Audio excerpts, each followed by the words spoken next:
جی السلام علیکم ورحمۃ اللہ وبرکاتہ۔ جتنے دوست احباب میری اس ویڈیو کو دیکھنے والے ہیں، اللہ تبارک و تعالیٰ انہیں خوش رکھے اور سلامت رکھے اور ہمیشہ مسکراتا ہوا رکھے اور ان کے چہروں کو منور کرے اور اللہ تبارک و تعالیٰ ان کے رزق کو مال و جان میں برکت عطا فرمائے۔ میرے دوستو،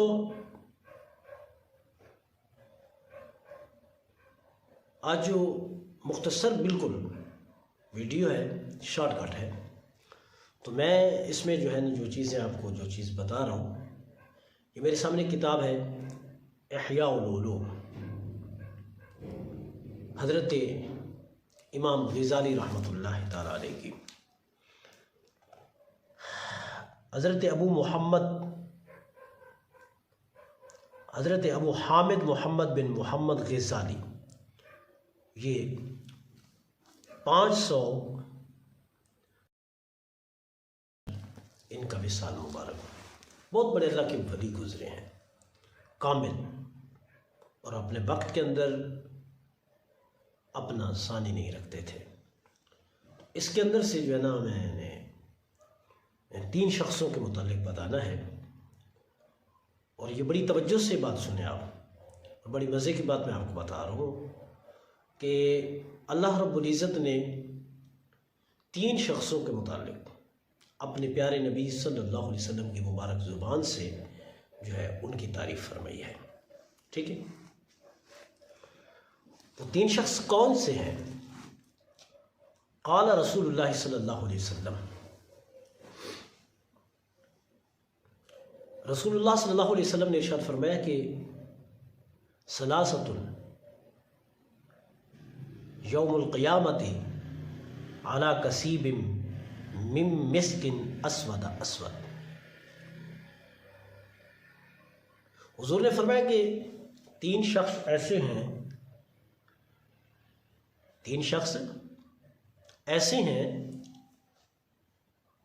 کہ قیامت کے دن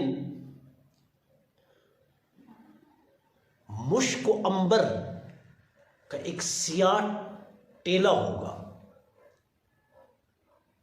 سریکی میں ایک ٹبا کہتے ہیں، سیاہ ٹیلا ہوگا، اور وہ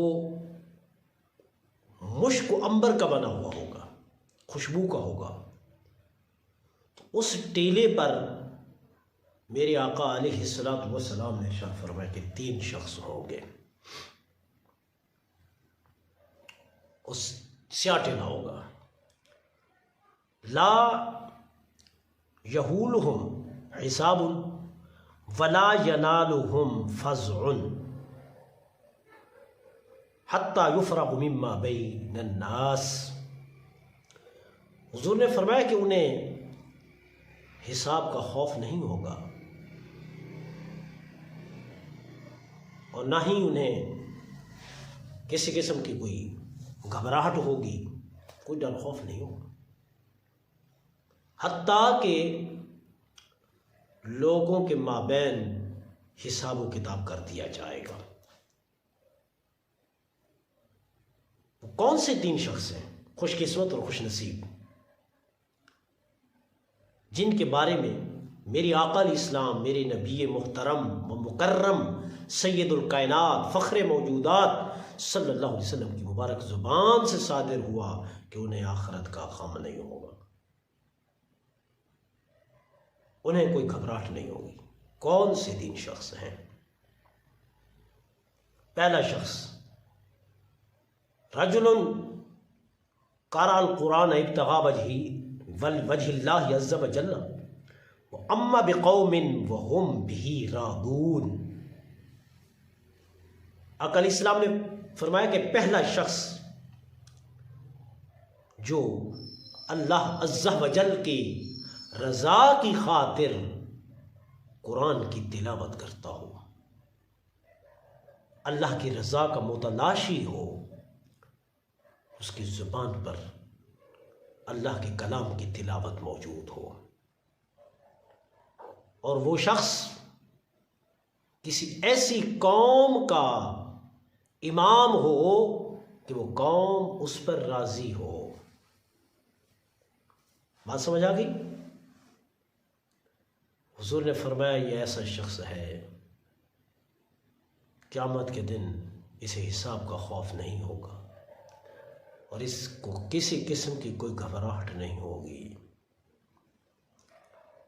دوسرا شخص فرمایا وَرَجُلٌ أَذَّنَ فِي مَسْجِدٍ وَدَعَا إِلَى اللَّهِ عَزَّ وَجَلَّ ابْتِغَاءَ وَجْهِ اللَّهِ۔ قربان جاؤں آقا علیہ الصلوۃ والسلام کی ذات اقدس پر، آپ نے ارشاد فرمایا کہ دوسرا وہ شخص ہوگا جو مسجد میں مؤذن ہو، مسجد میں اس نے اذان دی ہو، لوگوں کو اللہ کی طرف بلایا ہو، ابتغاء وجہ اللہ، اللہ کی رضا کو تلاش کرتے ہوئے، اللہ کی رضا کی خاطر اس نے اذان بھی دی اور لوگوں کو نماز کی طرف بلایا۔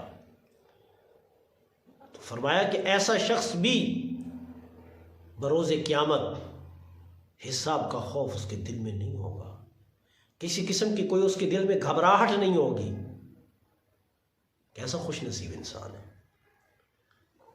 تیسرا شخص فرمایا وَرَجُلٌ اُبْتُلِيَ بِالرِّزْقِ فِي الدُّنْيَا فَلَمْ يَشْغِلْهُ ذَلِكَ عَنْ عَمْلِ الْآخِرَةِ۔ آقا علیہ الصلوۃ والسلام نے ارشاد فرمایا کہ تیسرا شخص جس کو رزق کے ذریعے آزمایا گیا ہو، اس کے رزق میں تنگی کر دی گئی ہو اور وہ آخرت سے غافل نہ ہوا ہو، اس نے آخرت کو نہ چھوڑا ہو، اسے جتنی بھی تنگی آئے مگر اس نے عمل آخرت کو نہیں چھوڑا، یعنی اس نے نماز پڑھنا نہیں چھوڑی، اس نے روزہ رکھنا نہیں چھوڑا، اس نے زکوٰۃ دینا نہیں چھوڑا، خدا نے طاقت دی تو حج و عمرہ نہیں چھوڑا، بوقت ضرورت جہاد نہیں چھوڑا اور ہر وقت نیکیوں میں لگا رہا، تو ایسا شخص قیامت کے دن مشک و عنبر کے سیاہ ٹیلے پر ہوگا اور اسے کسی قسم کا خوف نہیں ہوگا، نہ کسی قسم کی کوئی گھبراہٹ ہوگی، نہ ہی اسے نامہ ہوگا۔ عزیزان مکرم، آج کے اس درس میں اس حدیث سے ہمیں بہت بڑا سبق ملا ہے، بہت بڑا سبق ملا ہے ہمیں تو تھوڑا سا رزق میں تنگی آ جائے تو ہم پریشان ہو جاتے ہیں۔ ارے پریشان نہیں ہونا چاہیے، بالکل نہیں ہونا چاہیے پریشان۔ اللہ تبارک و تعالی انسان کو کبھی بھوکا نہیں سلاتا، بھوکا اٹھاتا ضرور ہے لیکن کسی کو بھوکا نہیں سلاتا۔ اس لیے انسان کو اگر ظاہری طور پر معاشی تنگی آ جائے تو اسے غم زدہ نہیں ہونا چاہیے، اسے اپنے رب پر کامل بھروسہ ہونا چاہیے، اسے اپنے رب پر کامل اعتماد ہونا چاہیے، اسے اپنے رب پر کامل یقین ہونا چاہیے کہ میرا رب رزاق ہے، اگر وہ رزق دینے میں کافروں کو محروم نہیں رکھتا، مشرکین کو محروم نہیں رکھتا، بتوں کی عبادت کرنے والوں کو محروم نہیں رکھتا، تو پھر اپنے بندوں کو وہ رزق سے کیسے محروم کر سکتا ہے؟ اگر وہ پتھر کے نیچے کیڑے کو رزق دے سکتا ہے، سمندروں کی تائے میں اگر وہ رزق دے سکتا ہے، پہاڑوں میں اگر وہ رزق پہنچا سکتا ہے، تو پھر ہمیں رزق کیوں نہیں دے سکتا وہ؟ اس لیے رزق کے معاملے میں پریشان نہیں ہونا چاہیے، وہ رزاق ہے، وہ رزق دینے والا ہے۔ کہیں ایسا نہ ہو کہ ہم رزق تلاش کرتے کرتے اپنا دین نہ کھو بیٹھیں، اپنی آخرت نہ کھو بیٹھیں۔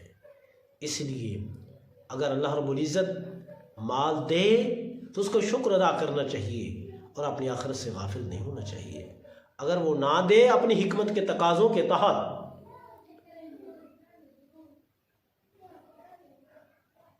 تو پھر بھی آخرت سے بالکل غافل نہیں ہونا چاہیے۔ اللہ تبارک و تعالی ہمیں عمل کی توفیق عطا فرمائے۔